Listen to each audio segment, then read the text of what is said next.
Like,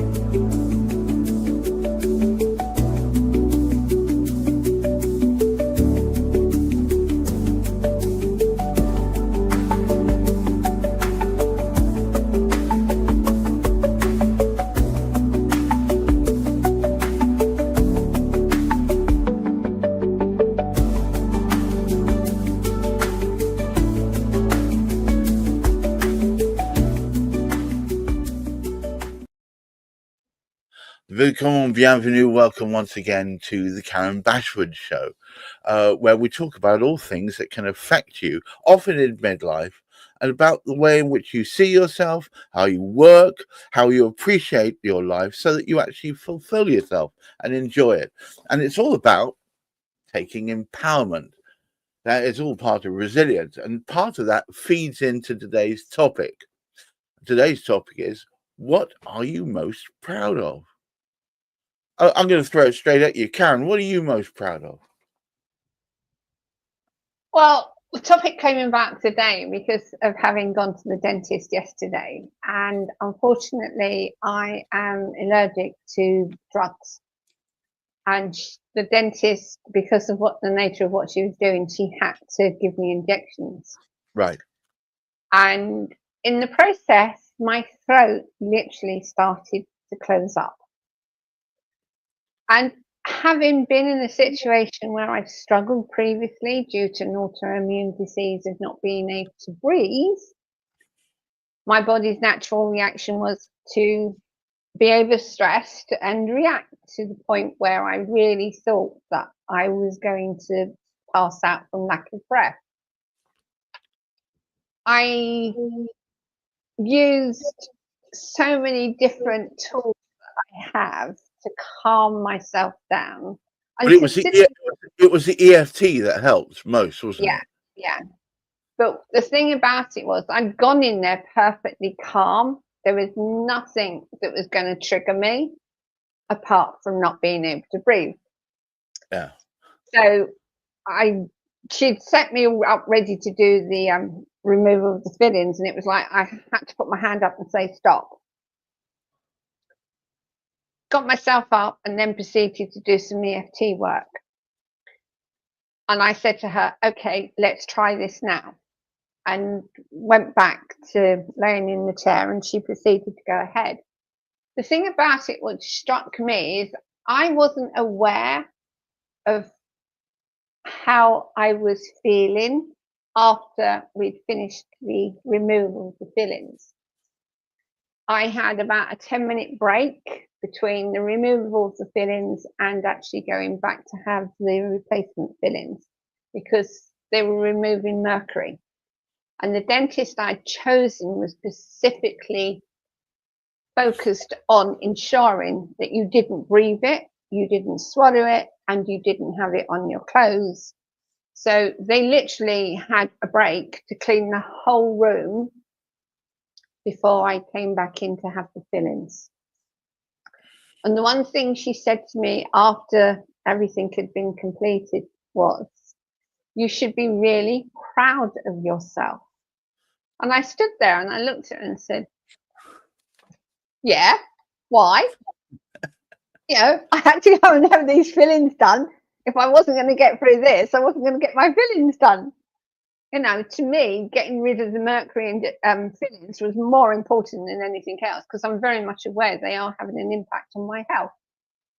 But it was the way she said it, you should be so proud of yourself. And I thought, yes, I should be. I've achieved something that had made me feel as though I was totally, absolutely going to faint from lack of breath. It held you in its power. Yeah, absolutely. And you felt at that moment, before you stepped away and did some work, you felt you were out of control. You had no control over it, and you were spiraling down, right? Mm-hmm. Yeah. Right. So I guess, as I said, as I let from my leader at the beginning of this, what you were showing there was resilience. But I suppose what you should say that is that it was a matter of experience, and also your own training that you recognized what to do next. Whereas a lot of us would just go into panic mode and then crumpled heap on the floor. Yeah. For which I'm very grateful I didn't, because I've now got 3 of the mercury fillings replaced. I've only got another 3, 6, 8 to go. Wow. That's a lot of mercury. Yeah. But the thing about it is, I think what really stood out was the fact she kept saying how proud you should be of yourself. And that's the one thing I think, as British, we tend not to acknowledge our own achievements. We tend to just brush them away and think, yeah, okay, so what? And yeah, it was an interesting scenario to be facing, having a young dentist say to me, you should be really proud of yourself. Well, yeah, they were right. They were on the money. And because I suspect what they were doing is they were remembering the hundreds of other patients they've had, and under the same circumstances, people have gone, nope, and run away. And what you did was, because your goal was a higher one than normal, which is, I need to get this mercury out of my mouth. I need to get this sorted. Therefore, running away is totally incompatible with that. But we have to acknowledge it was still damn scary, right? Yeah, I'd done everything I could think of to be prepared to go in. I was perfectly calm when I walked in, and she actually said to me, are you okay? Oh yeah, great. No nerves, no nothing. Right. And then suddenly massive panic. And then, almost perhaps the opposite, total opposite. How did I get here kind of feeling? Yeah, but it's a mixture of triggers and knowing that you can't, unless you have amnesia or some sort of blunt force trauma, there's no way of getting rid of those memories from the last time when your throat closed up, right? Well, the last time I'd gone to a dentist, I'd actually had to have teeth removed, and the dentist had given me injections, but they didn't work until after the fillings were removed, or the teeth were removed, and I was on my way home. So I was sitting on a bus because I decided I couldn't drive for obvious reasons. And I couldn't swallow then. And I was sitting on the bus on my own. So that triggered an even worse reaction, because having been in that situation with nobody with me, facing the fact that I could not physically swallow. Right. And obviously we know our nose and throat are connected. Right. So there's me having had an autoimmune disease that impacted my lungs, which made breathing hard, to then be faced with a situation where I couldn't physically swallow because my throat was closing up. So you've got 2 massive traumas there combined into one yesterday. And that's trauma for you. Even if you do a lot of work on yourself, you will never ever get rid of the knowledge you have. And your body will release it, but it will always be a reaction, because that's the nature of us human beings.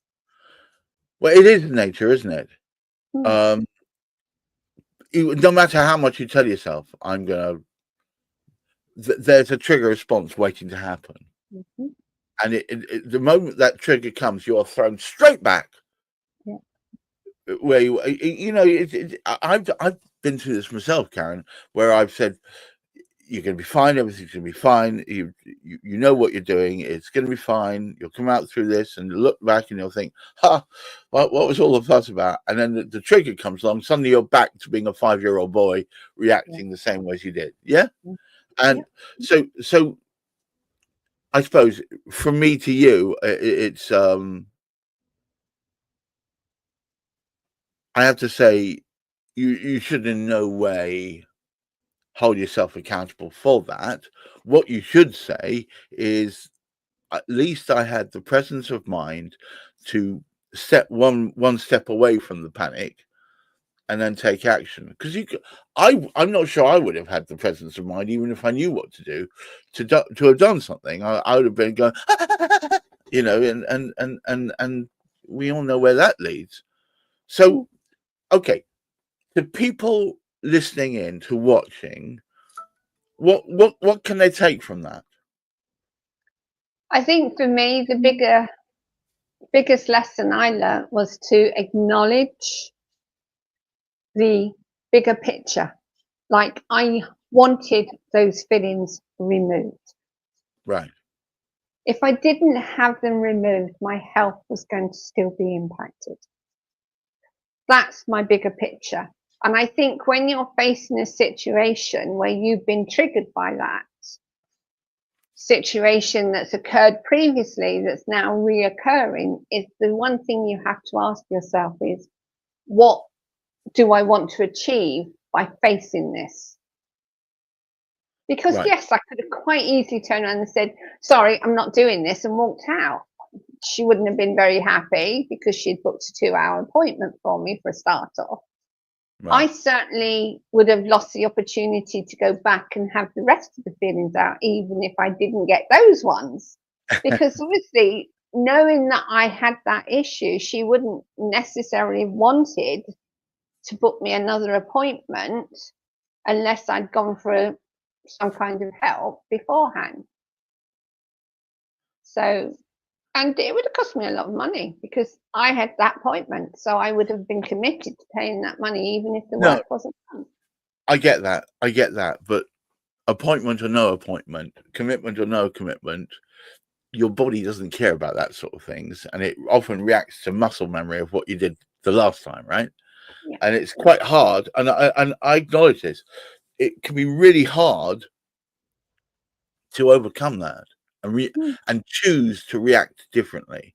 And on top of that, I think you were using intelligence and knowledge to overcome the body's visceral reaction, right? And the one thing was, I kept telling myself, even when she was doing the fill-ins, I am safe. Because your body's natural reaction is to anything that is a trigger is you're not feeling safe. Yes, I could have fainted and God knows what else. But the most important thing was to get my body to recognize that regardless of what was going on, I was still safe, because they could have dealt with me fainting. They could have dealt with my panic attacks because they probably had so many people previously having panic attacks. So it wasn't as if I was in an environment where I was literally on my own. So it is this sense of giving yourself this awareness that regardless of what's going on around you, you are safe. So I suppose, okay, well, let me throw it back to you. What can we tell people listening to learn from this? What can they do from themselves? Can you give them a tip of some Right. sort? Okay. So obviously I was starting to go into a panic attack. Right. But you knew it. What happens if you don't know it? How do you But most people, unless they're new to panic attacks, will know they're going into a panic attack. So we've got to assume that they can recognize that they're potentially going into one. Because they know. You know when you're going in a panic attack. You suddenly can't breathe, and it's all these thoughts going through your head. You need to find a way that you can change your thoughts. Because the longer you allow your thoughts to keep going, the more you'll go into that panic attack. Because basically what you are saying to yourself is, I'm not safe. So change the wording. Because your body is just saying to you, I don't feel safe. And the reason it doesn't feel safe is because your thoughts are continually going on saying, I am not safe. They're not necessarily saying those words, but everything you're saying to yourself is telling your body, I am not safe. So even just taking as deep a breath as you can in, and simply saying to yourself, I am safe.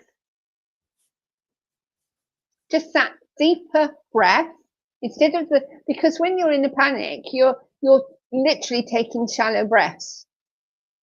And yet you can stop yourself and just take one deeper, not full-blown deep breath, because you probably wouldn't manage it, but even just one deeper breath.